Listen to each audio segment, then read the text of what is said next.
Everyone, आज हम लोग पढ़ने जा रहे हैं क्लास 10th का फर्स्ट चैप्टर लाइफ प्रोसेस का थर्ड पार्ट। ठीक है, अभी तक हम लोग पढ़ चुके हैं लाइफ प्रोसेस में जितने भी प्रोसेसेस होते हैं, जिसमें से न्यूट्रिशन हम लोग पढ़ चुके हैं, खाना खाना, उसके बाद उसका डाइजेशन पढ़ चुके हैं। उसका डाइजेशन जैसे कि हम लोग खाना खाएं, खाना जो हमारे पेट में गया, हमारे अंदर गया, उसका क्या फंक्शन होता है, मतलब डाइजेस्ट होता है। ठीक है, अब डाइजेस्ट होने के बाद उसके अंदर से कुछ चीज़ रिलीज़ होता है, तो वो रिलीज़ होने के बाद जो खाना डाइजेस्ट होता है किसके कारण डाइजेस्ट होता है, वो चीज़ हम लोग इसमें पढ़ेंगे, रेस्पिरेशन में। ठीक है, क्लास स्टार्ट करने से पहले हम आप लोगों को बता देते हैं कि अगर आपको वीडियो देखने के बाद किसी भी टाइप का प्रॉब्लम होता है, या फिर हमारे चैनल पे जितने भी वीडियोस हैं उनको देखने के बाद आपको किसी भी टाइप का प्रॉब्लम होता है, तो आपके स्क्रीन पे जो व्हाट्सएप नंबर फ्लैश हो रहा है उस पर आप अपना कॉन्टैक्ट भेज सकते हैं, अपने डाउट्स को भेज सकते हैं। आपको एक व्हाट्सएप ग्रुप में जोड़ा जाएगा जहाँ पे आपके सारे डाउट्स क्लियर कर दिए जाएंगे और आपको पर डे कुछ सेट्स में होमवर्क मिलेगा जिसको आपको करना है। ओके, चलिए तो क्लास स्टार्ट करते हैं। ओके, चलिए तो व्हाट इज रेस्पिरेशन। ठीक है, पहला लाइफ प्रोसेस था न्यूट्रिशन, दूसरा था डाइजेशन, तीसरा है रेस्पिरेशन। तो व्हाट इज रेस्पिरेशन, तो देखिए रेस्पिरेशन समझने के लिए क्या होता है। Respiration is a process, it is a process in which food is broken into simpler form।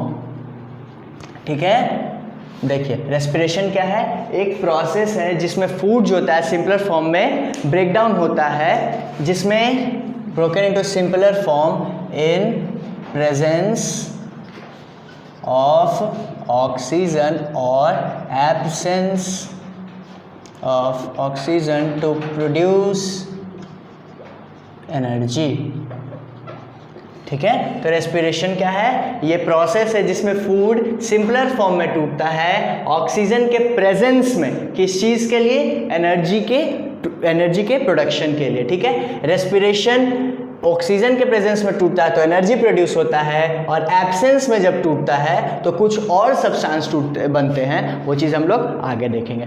Okay, तो देखिए ये जो रेस्पिरेशन होता है और ब्रीदिंग, आप लोग हमेशा दो चीज़ में कंफ्यूज करते हो, या फिर क्वेश्चन आता है differentiate between respiration and breathing, तो हम लोग को लगता है कि respiration is inhaling of oxygen and exhaling of carbon dioxide. तो नहीं, रेस्पिरेशन में क्या होता है, ऑक्सीजन के प्रेजेंस में फूड टूटता है, किस चीज़ के लिए, तो एनर्जी के फॉर्मेशन के लिए। बट ब्रीदिंग में क्या होता है, हम लोग इनहेल करते हैं ऑक्सीजन और एक्सहेल करते हैं कार्बन डाइऑक्साइड। ठीक है, तो रेस्पिरेशन में क्या होता है, टूटता है, बट ब्रीदिंग में क्या होता है, इनहेलिंग होता है और एंड एक्सहेलिंग होता है।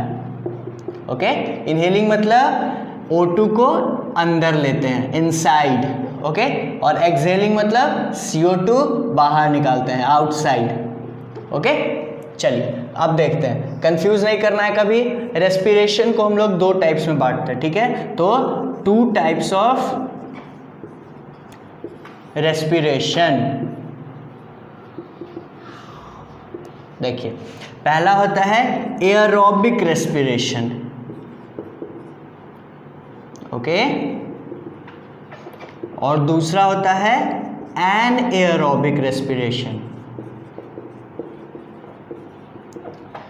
ध्यान से समझिएगा, ये दोनों का डेफिनेशन इसके नाम में ही लिखा हुआ है। ठीक है, किसी भी चीज़ का आप लोग डेफिनेशन जब भी समझना चाहो तो बस उसके नाम को ध्यान से आप समझो, उसके नाम को तोड़ने का कोशिश करो, आपको हर चीज़ का डेफिनेशन मिल जाएगा। कैसे, देखिए एयरोबिक रेस्पिरेशन किसको कहते हैं, ए मतलब है और रोबिक, एयरोबिक मतलब आप कह सकते हो इसको एयर। ओके, एयर में क्या प्रेजेंट होता है, O2, और रेस्पिरेशन क्या होता है, प्रोडक्शन ऑफ एनर्जी, किस चीज़ से, तो किसी भी फूड को सिंपलर फॉर्म में तोड़ने से, किसके प्रेजेंस में, तो ऑक्सीजन के प्रेजेंस में। तो ठीक है, तो एरोबिक रेस्पिरेशन किसको कहते हैं, द ब्रेकडाउन ऑफ फूड या the complete breakdown of food, complete break down of food into simpler form in the presence of oxygen। किस चीज के प्रेजेंस में, in presence of ऑक्सीजन। तो एयरोबिक रेस्पिरेशन समझ गए, एयर के प्रेजेंस में कोई रेस्पिरेशन हो तो उसको कहते हैं एयरोबिक रेस्पिरेशन। एयरोबिक रेस्पिरेशन के साथ क्या होता है, यहाँ पे जो फूड होता है वो कंप्लीटली ब्रेक डाउन होता है, मतलब फूड जो होता है कंप्लीट सिंपल फॉर्म में चेंज कर दिया जाता है। ओके, और दूसरा क्या है, एनएयरोबिक, एन मतलब नो, ओके, एयरोबिक मतलब एयर, ओके, और रेस्पिरेशन मतलब आप जानते ही हो, तो मतलब ऐसा रेस्पिरेशन जो बिना हवा के, मतलब in the absence of air, as respiration in absence of oxygen, oxygen के एब्सेंस में कोई रेस्पिरेशन हो और उससे फूड सिंपलर फॉर्म में टूटे तो उसको कहते हैं एनएयरोबिक रेस्पिरेशन। देखिए, एयरोबिक रेस्पिरेशन में कंप्लीट ब्रेकडाउन होता है, बट एनएयरोबिक रेस्पिरेशन में पार्शियल ब्रेकडाउन होता है, मतलब फूड जो होता है फुल्ली सिंपलर फॉर्म में नहीं टूटता है। ओके, ये पार्शियली ब्रेकडाउन करता है। समझते हैं इसको एग्जाम्पल के फॉर्म में। देखिए,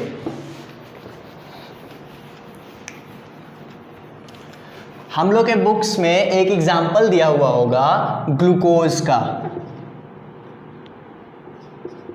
ओके, ग्लूकोज को किस चीज में चेंज किया, पायरुवेट में, ठीक है, प्लस एटीपी, ठीक है, ये समझिएगा ध्यान से। ग्लूकोज चेंज हुआ किस चीज में, पायरुवेट और एटीपी में। तो ग्लूकोज पायरुवेट में कैसे चेंज हो गया, मतलब ग्लूकोज ऐसे ही था पायरुवेट में चेंज हो गया, नहीं, तो यहाँ पे एक प्रोसेस इन्वॉल्व हुआ, उस प्रोसेस का नाम है ग्लाइकोलाइसिस। क्या नाम है प्रोसेस का, ग्लाइकोलाइसिस। ग्लाइकोलाइसिस में क्या होता है, ग्लूकोज को स्प्लिट किया जाता है। ग्लूकोज क्या है, एक टाइप का शुगर है, ठीक है, तो शुगर के स्प्लिटिंग को, जिससे पायरुवेट का फॉर्मेशन होता है, उसी को ग्लाइकोलाइसिस कहते हैं, ठीक है। तो ये देखिए, ग्लूकोज पायरुवेट में टूटता है, ग्लाइकोलाइसिस एब्सेंस ऑफ एयर में भी हो सकता है। फर्स्ट स्टेज जो होता है वो एब्सेंस ऑफ एयर और प्रेजेंस ऑफ एयर दोनों में होता है। ओके, इसके बाद जो पायरुवेट होता है ये 3 चीजों में टूटता है। ये बस एग्जांपल में 3 चीज, और बहुत सारे चीजों में टूटता है। अब देखिएगा ध्यान से, अगर यहाँ पे ऑक्सीजन प्रेजेंट हो जाए, मतलब ऑक्सीजन प्रेजेंट है, तो ये किस चीज में टूटेगा, अभी हम लोग रेस्पिरेशन में क्या लिखे, प्रेजेंस ऑफ ऑक्सीजन में क्या बनता है, एनर्जी फॉर्म होता है। ओके, तो पायरुवेट, ग्लूकोज पायरुवेट में टूटा, और पायरुवेट ऑक्सीजन के प्रेजेंस में अगर टूटे तो यहाँ पे क्या रिलीज होता है, CO2 रिलीज होता है, वाटर रिलीज होता है, और साथ में एनर्जी रिलीज होता है। क्या क्या रिलीज होता है ऑक्सीजन के प्रेजेंस में अगर टूटता है तो, CO2, वाटर एंड एनर्जी। और ये चीज कहाँ पे होता है, ये पायरुवेट इस चीज में कहाँ पे टूटता है, तो सेल्स के माइटोकॉन्ड्रिया में। बताया था हम लोगों ने आपको, जब हम लोग 9th क्लास में पढ़े थे सेल्स में माइटोकॉन्ड्रिया के बारे में, वहाँ पे आप लोगों को मालूम था कि power house of the cell कहते हैं। क्यों power house of the cell कहते हैं, अब मालूम चल गया, क्योंकि माइटोकॉन्ड्रिया में ही जो एनर्जी होता है वो रिलीज होता है। ओके, चलिए अब यहाँ पे देखते हैं, अगर लैक ऑफ ऑक्सीजन हो जाए, मतलब O2 एब्सेंट हो जाए, ठीक है, O2 अगर एब्सेंट हो जाए तो पायरुवेट किस चीज में टूटता है, इथेनॉल में टूट जाता है, मतलब अल्कोहल के फॉर्म में टूटता है, ठीक है। तो पायरुवेट अगर अल्कोहल के फॉर्म में टूटा ऑक्सीजन के एब्सेंस में, ठीक है, तो इस प्रोसेस को हम लोग कह सकते हैं फर्मेंटेशन। क्या कह सकते हैं, फर्मेंटेशन। ओके, और ये कहाँ पे होता है, ईस्ट में होता है। ईस्ट का नाम सुने हैं, जैसे ब्रेड बनाते हैं हम लोग या फिर केक बनाते हैं, उस केक को फ्लफी कौन बनाता है, ईस्ट बनाता है। ये एक टाइप का माइक्रो ऑर्गेनिज्म है। ओके, पायरुवेट अल्कोहल में टूटा ऑक्सीजन के एब्सेंस में, तो ये फर्मेंटेशन होता है, और इस किस में होता है, ईस्ट में होता है। अगर पायरुवेट ऑक्सीजन के प्रेजेंस में टूटा और CO2, वाटर और एनर्जी रिलीज करवाया, तो ये कहाँ पे होता है, माइटोकॉन्ड्रिया में होता है। अब एक और एग्जांपल देखते हैं, अगर पायरुवेट ऑक्सीजन के एब्सेंस में ही टूटता है, अगर एनएरोबिक रेस्पिरेशन ही होता है, तो ये किस चीज में बनता है, लैक्टिक एसिड बनाता है। क्या बनाता है, लैक्टिक एसिड बनाता है, और इस प्रोसेस को भी हम लोग फर्मेंटेशन ही कहते हैं। मतलब फर्मेंटेशन का अगर हम लोग एक डेफिनेशन दें तो क्या दे सकते हैं, the change of pyruvate into ethanol, मतलब अल्कोहल, और lactic acid in the absence of oxygen is known as fermentation. Okay, तो ये चीज कहाँ होता है, तो ये ह्यूमन मसल सेल में होता है। ठीक है। अब बोलोगे आप लोग कि सर ह्यूमन मसल सेल में कैसे होता है, तो देखो आप लोग जब कुछ ज़्यादा ही अमाउंट में रनिंग कर लेते हो या फिर किसी भी टाइप का ज़्यादा एक्सरसाइज कर लेते हो तो आप लोग का कुछ मसल जो होता है क्रैम्प आ जाता है, मतलब आपका मसल्स दर्द करने लगता है। जब दौड़ रहे हो ज़्यादा तो आपका ये मसल या फिर थाई मसल्स दर्द करने लगता है। तो क्यों दर्द करने लगता है, क्योंकि आपका कैपेसिटी है 1 आवर दौड़ने का, आप दौड़ जाओगे 2 आवर तो आपका जो रेस्पिरेशन मतलब ऑक्सीजन का इनटेक होगा वो आपका क्या लेगा, लंग्स ज़्यादा लेगा, आपके बॉडी में वो ऑक्सीजन नहीं पहुंच पाएगा। तो ऑक्सीजन अगर मसल सेल तक नहीं पहुंच पाया और दूसरे जैसे हार्ट के पास पहुंच गया और ब्लड, क्योंकि जब आप लोग वर्क करिएगा तो हार्ट आपका ब्लड को बहुत जल्दी जल्दी आपके बॉडी में सर्कुलेट करेगा, तो सर्कुलेशन ज़्यादा होगा तो ज़्यादा अमाउंट में ऑक्सीजन किसके पास जाएगा, हार्ट के पास जाएगा और सेल्स के पास नहीं जा पाएगा।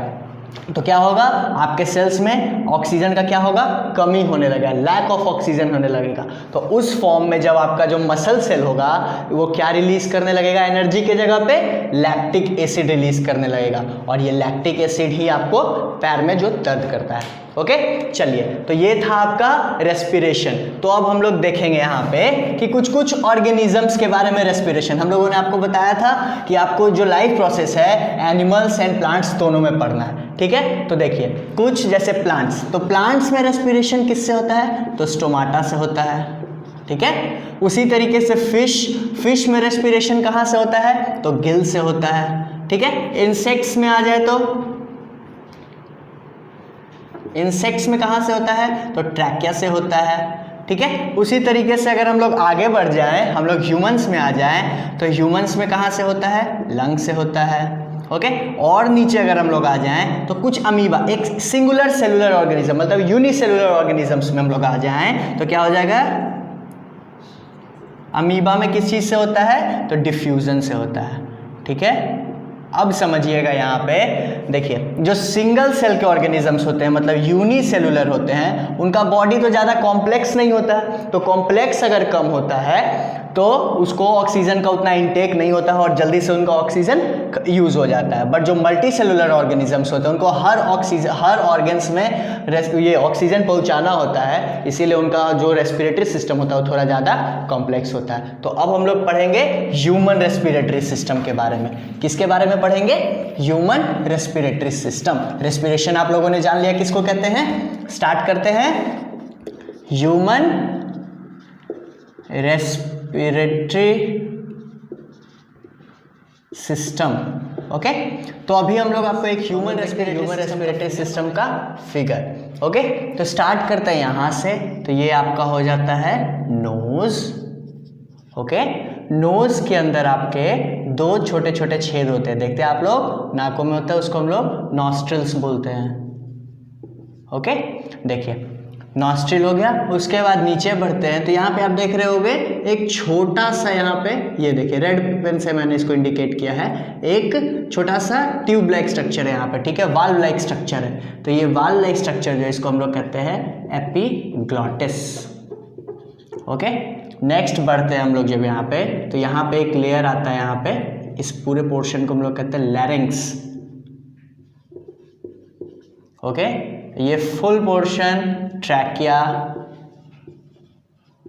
ओके। और ये जो आप लोग देख रहे हैं ये जो टी स्ट्रक्चर आपको दिख रहा है इस टाइप का, ये आपका क्या हो जाता है, ब्रोंकस। क्या हो जाता है, ब्रोंकस, ओके। और ये जो आप लोग देख रहे हो ये जो ब्रांचेस लाइक स्ट्रक्चर होते हैं, इस ब्रांचेस लाइक स्ट्रक्चर को हम लोग क्या कहते हैं, ब्रोंकियोलस, ब्रोंकियोली, ओके। अब देखिए जो यहाँ पे आप लोग देख रहे हो ये ग्रेप्स का एक बंच लग रहा है आप लोग को, तो ये जो ग्रेप्स का बंच होता है ये होता है एल्वियोली। क्या होता है, एल्वियोली। अब आगे बढ़ते हैं, ये जिस स्ट्रक्चर, ये जो बड़ा वाला स्ट्रक्चर दिख रहा है आपको जिसके अंदर एल्वियोली और ब्रोंकियोलिस है, उसको हम लोग आप लोग सब जानते हो क्या कहते हैं, लंग्स कहते हैं, ओके। और ये जो यू लाइक स्ट्रक्चर है ये है डायाफ्राम, और ये रिंग्स जो हैं इसको हम लोग कहते हैं, ये कार्टिलेज का एक रिंग होता है, रिंग्स ऑफ कार्टिलेज। चलिए देखिए, तो ह्यूमन रेस्पिरेटरी सिस्टम में ये सारे ऑर्गन्स इन्वॉल्व होते हैं। तो ह्यूमन रेस्पिरेटरी सिस्टम में जो सबसे पहला हम लोग समझते हैं नोज। तो नोज का जो फंक्शन होता है, इसका फंक्शन होता है हमारे जो सराउंडिंग्स में एयर प्रेजेंट होता है उसको नॉस्ट्रिल के द्वारा कहाँ ले जाना, लंग्स में ले जाना। तो नॉस्ट्रिल से डायरेक्ट लंग्स में नहीं जाता, उसके बीच में एक पाथवे है। ओके, तो वो पाथवे क्या है, ट्रैकिया से होते हुए, ब्रोंकस से होते हुए, ब्रोंकियोली से होते हुए एल्वियोली में जाता है। एल्वियोलीज में कुछ कैपिलरीज अटैच होते हैं तो जो ऑक्सीजन को ले जाते हैं बॉडी के अंदर सेल्स के अंदर जाता है। फिर सेल्स से वो वापस जो CO2 रह जाता है वो CO2 को लंग्स में लाया जाता है और इस लंग से वापस से नोज के द्वारा बाहर निकाल दिया जाता है। ओके, तो देखिए नोज का क्या फंक्शन है और नॉस्ट्रिल का, तो वो एक पाथवे मतलब एक एंट्रेंस का काम करता है। किस चीज़ के एंट्रेंस का, तो एयर के एंट्रेंस का। नोज में कुछ हेयर्स प्रेजेंट होते हैं, वो हेयर्स ऐसे ही शो के लिए नहीं प्रेजेंट होते हैं या फिर ऐसे ही नहीं आ जाते, उसका फंक्शन होता है वो जितने भी सराउंडिंग्स, जैसे हम लोग एयर है तो एयर जो है, एयर के अंदर बहुत सारे डस्ट पार्टिकल्स होते हैं, बहुत सारे पैथोजन पार्टिकल्स होते हैं। तो उस पैथोजन पार्टिकल्स और एयर पार्टिकल्स को कौन फिल्टर अप करता है, तो आपका नॉस्ट्रिल फिल्टर करता है। ओके, आगे बढ़ते हैं। यहाँ पे देखिए एक ग्लॉटिस है, मतलब एपिग्लॉटिस है। तो ये ग्लॉटिस किस लिए होता है, तो देखिए जैसे हम लोगों ने आपको बताया कि जो फूड पाइप होता है यहीं से पास करता है और जो विंड पाइप होता है जिसको ट्रैकिया कहते हैं वो भी यहीं से पास करता है। ये देखिए, ओके, दोनों पास कर रहा है, तो ये एपिग्लॉटिस होता है। ओके, जब हम लोग सांस ले रहे होते हैं तो ये एपिग्लॉटिस इस तरीके से बंद हो जाता है।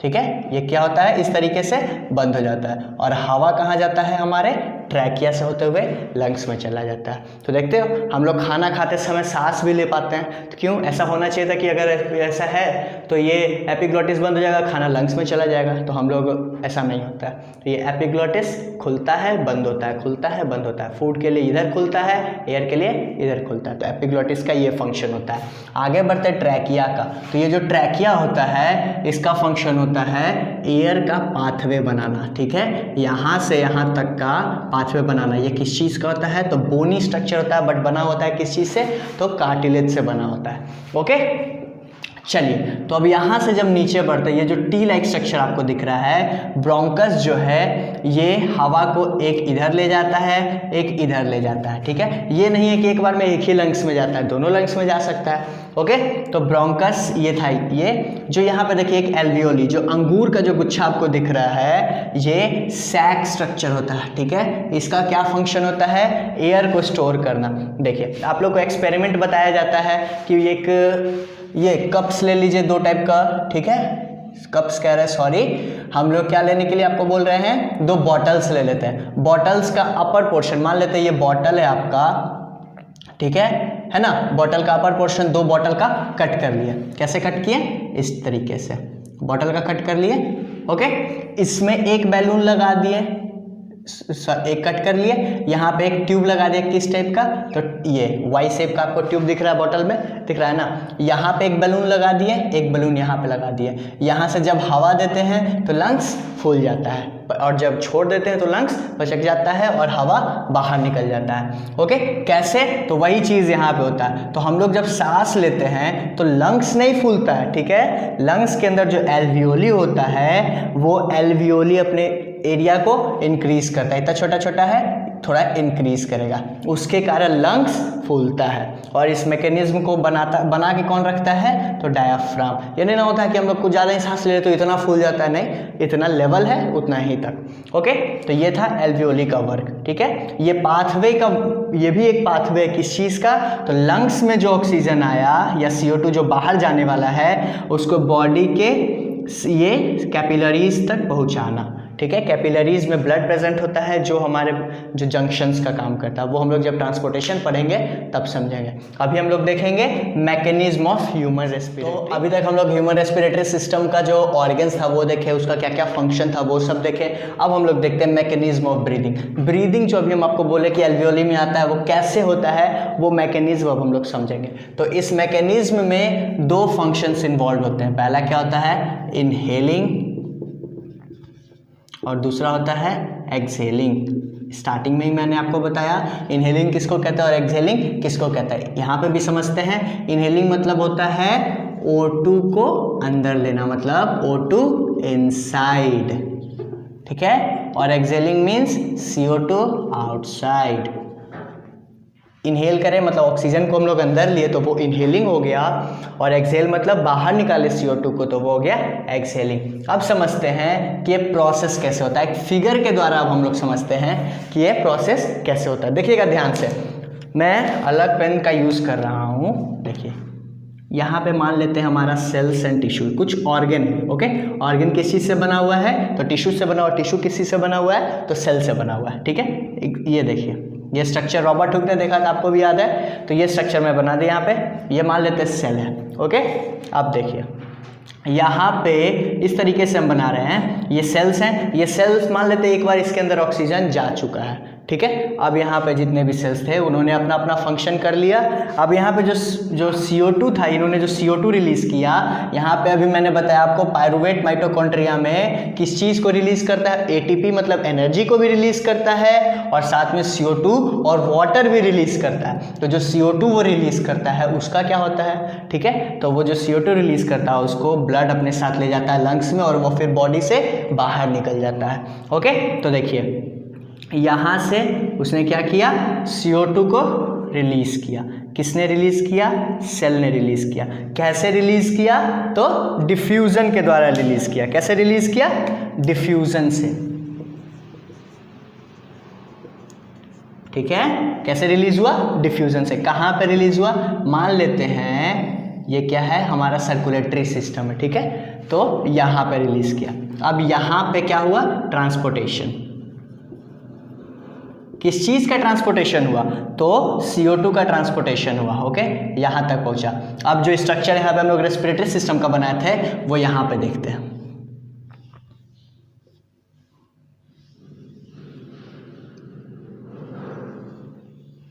ओके। ये हमारा लंग्स है, इसके अंदर अभी हम लोग ने देखा था ये एल्वियोली वाला स्ट्रक्चर,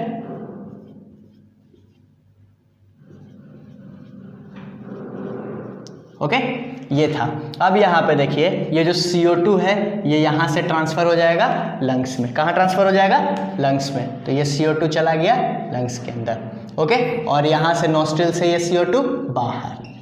ये था सेकेंड प्रोसेस। पहले प्रोसेस पे आते हैं, तो जो ये O2 होता है ये हम लोग इनहेल किए। इनहेल क्या किए, यहाँ पे क्या हुआ, इनहेलिंग, ओके। इनहेल किए O2, कहाँ आया, लंग्स के एल्वियोली में आया, और यहाँ से ये ट्रांसपोर्टेशन के लिए चला गया। किस चीज़ के लिए चल गया, ट्रांसपोर्टेशन के लिए, ओके। कैसे गया, तो देखिए ये लंग से यहाँ पे कैपिलरीज के द्वारा आया। कैसे आया, कैपिलरीज जो ब्लड वेसल होते हैं जिसके अंदर ब्लड कैरी होता है, मतलब ब्लड में। किस चीज़ में आया, ब्लड में। तो ब्लड में ऐसा क्या है भाई, जो ऑक्सीजन को कैच कर लिया, जो तुम्हारे हम लोग के बॉडी तक पहुँचाएगा। तो ब्लड के अंदर एक चीज़ होता है हेमोग्लोबिन। हेमोग्लोबिन एक पिगमेंट होता है, एक आयरनस प्रोटीन होता है जो हमारे ब्लड में प्रेजेंट होता है, जो रेड कलर का होता है, और वो ऑक्सीजन को कैरी करता है। तो ब्लड ने कैरी किया, ओके, ऑक्सीजन को। किसको कैरी किया, ऑक्सीजन को कैरी किया, ठीक है। ट्रांसपोर्टेशन हुआ, और यही ऑक्सीजन फिर हमारे सेल्स तक गया। कहाँ गया, सेल्स तक गया। किस चीज़ से गया, किस प्रोसेस से गया यहाँ पे, तो डिफ्यूजन से। कैसे गया, तो डिफ्यूजन से।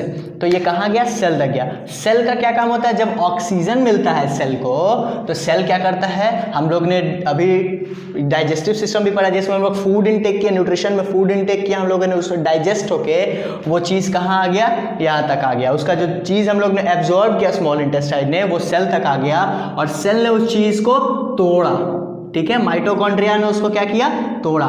तो उससे क्या निकला, शुगर जब टूटा तो पायरुवेट के फॉर्म में टूटा। जब पायरुवेट ऑक्सीजन के प्रेजेंस में टूटा तो किस फॉर्म में टूटा, क्या क्या वहां से रिलीज हुआ, CO2 रिलीज हुआ, वाटर रिलीज हुआ, और क्या रिलीज हुआ, एनर्जी रिलीज हुआ। क्या रिलीज हुआ, एनर्जी रिलीज हुआ। तो O2 आया, उसने ये सब रिलीज कराया, और जो CO2 होता है वो वापस यहाँ से डिफ्यूजन के द्वारा ट्रांसपोर्टेटरी सिस्टम में चला जाता है, सर्कुलेटरी सिस्टम में चला जाता है, और यहाँ से फिर लंग्स में से बाहर निकल जाता है। ये था आपका रेस्पिरेशन का मैकेनिज्म, इसको आप लोगों ने समझ लिया होगा।